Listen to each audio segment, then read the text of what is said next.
In a rare and unexpected moment aboard what he described as a nice but rocky airplane, President Donald Trump held an impromptu mid-flight press briefing that quickly turned into a sweeping, and at times explosive, discussion on war, immigration, drug policy, and political rivals. Tonight, we break down the major moments from that airborne exchange, including 3 statements that are already driving national conversation. Trump began with a stark assessment of the ongoing Russia-Ukraine conflict, claiming the death toll has surged dramatically and insisting the war could have been avoided entirely. People are being killed. Last month we had 27,000 people killed in that ridiculous war that should have never happened. It would have never happened if I were president. Have you spoken with Rubio and Whitehall since I have, yeah. I've spoken to them. They're doing well. Ukraine's got some difficult little problems. They have some difficult problems. But I think Russia would like to see it end, and I think I know Ukraine would like to see it end. You just said that Ukraine hasn't. But he argued corruption inside Ukraine continues to slow peace efforts. Trump added that while the United States is involved in discussions, he believes the conflict doesn't have much to do with us. The conversation quickly shifted to Venezuela. Trump described the country as not very friendly and accused its government of sending criminals into the United States. He confirmed he had spoken with President Nicolas Maduro but refused to share details about the call. The briefing then turned sharply to immigration policy. Trump said the U.S. would continue blocking asylum seekers from certain countries for a long time, repeatedly labeling migrants from unstable regions as people we don't want. That doesn't mean you arrest the president and put him in jail for the rest of his life. Mr. President, can I just clarify, do you think the U.S. That includes this country, okay? To be honest, I mean, if somebody does something wrong, you put the president of the country in jail. They said it was a Biden setup. It was a Biden administration setup. And you have a big race going on this week, next week. I think it's going to be a very important race. It'll be interesting to see Honduras. He also suggested that naturalized citizens with criminal ties could be stripped of their citizenship, saying he is prepared to pursue denaturalization if he has the legal authority. Reporters pressed him to clarify what he meant by reverse migration. Trump responded by saying it refers to removing people who should not be in the country, many of whom he blames on the Biden administration. You know why we don't want them? Because many of them are no good, and they shouldn't be in our country. What do you mean by those people? The people from different countries that are not friendly to us, and countries that are out of control themselves. Countries like Somalia that have virtually no government, no military, no police. All they do is go around killing each other. Then they come into our country and tell us how to run our country. We don't want them. Trump's interpretation appears far more expansive. He also defended maritime drug interdiction operations, saying each intercepted vessel is responsible for tens of thousands of American deaths. When asked about reports of a controversial second strike that allegedly killed 2 additional individuals, Trump said his defense secretary denied ordering it and insisted he believes him. During the same briefing, Trump launched several sharp attacks on political figures and journalists. He criticized Minnesota Governor Tim Walz, questioned the legitimacy of a Somali-American congresswoman, and dismissed News Nation as a failing outlet, directly to their reporter. Near the end, a question about Trump's recent MRI scan triggered a tense exchange. Trump described the scan as perfect, compared it to the phone call that led to his impeachment, and then abruptly challenged a reporter's cognitive ability.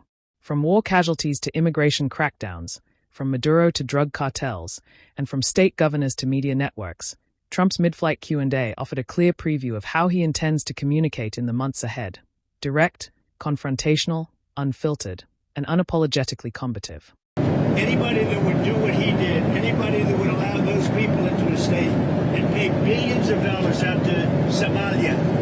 We give billions of dollars to Somalia. It's not even a country because it doesn't function like a country.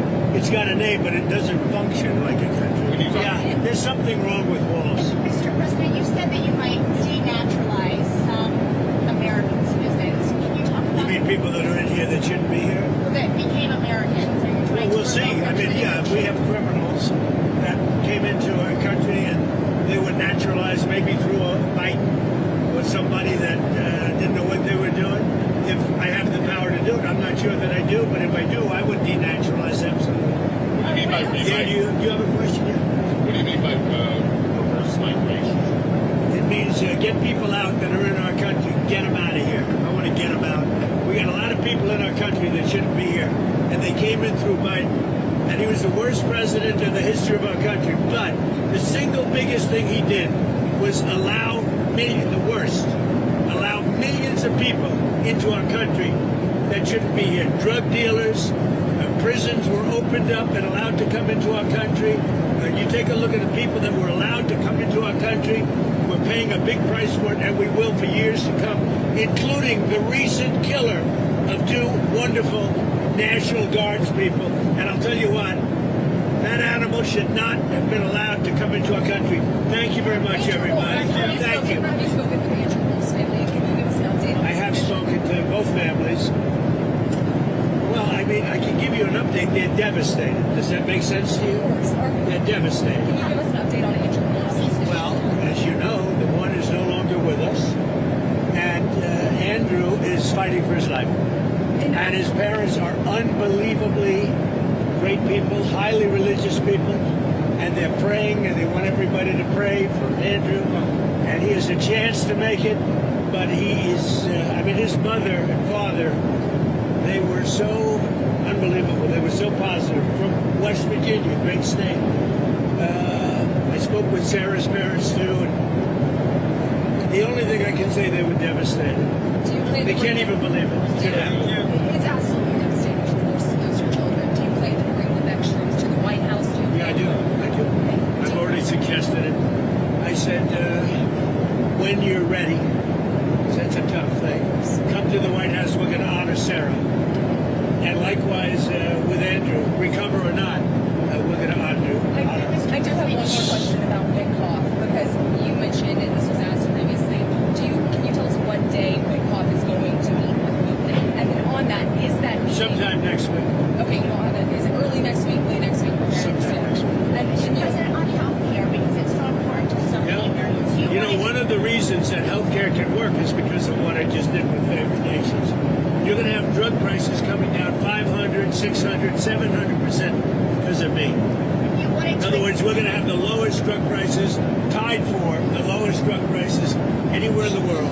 It's called favored nations, and you don't talk about it. It's probably the biggest thing to happen in medicine in the last 100 years, and it can have a huge impact, positive impact on pricing for healthcare. Are you any closer on that? What about extending these? Picking a new Fed chair? Are you any closer on that right now? I know who I'm going to pick. Kevin Hassan. I'm telling you, we'll be announcing it. Thank you very much, everybody. Thank you, Mr. President. This is a rocky flight. We're going to get out of here before something happens.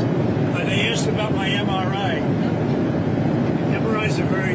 Governor Walz asked you to release the MRI records. Will you tell us what it was Governor for? Walz, you mean the incompetent governor? So if they want to release it, it's okay with me to release it.